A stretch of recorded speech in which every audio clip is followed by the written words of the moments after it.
Բարև ձեզ, խոսենք սրտամկանի ինֆարկտի,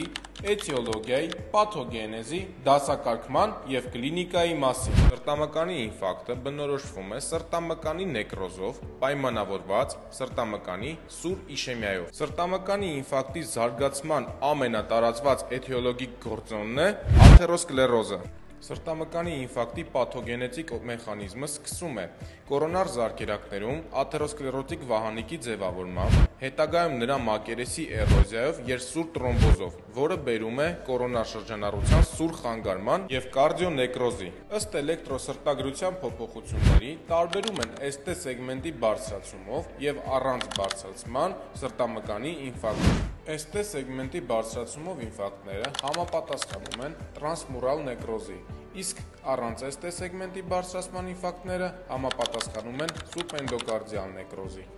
Լոկալիզացիայի ինֆարկտները կարող են լինել միջնապատի ինֆարկտ։ Բնորոշ ESG փոփոխությունները տեղակայված են V1, V2 արտածոններում։ Առաջային պատի ինֆարկտ փոփոխությունները տեղակայված են V3, V4 արտածոններում։ Ձախ պատի ինֆարկտ փոփոխությունները տեղակայված են առաջի արտածոնում, AVL-ում, V6 և V5 արտածոններում։ Եվ ստորին պատի ինֆարկտ փոփոխությունները տեղակայված են երկրորդ, երրորդ և AVF արտածոններում։ Սրտամկանի ինֆարկտի դասական կլինիկան է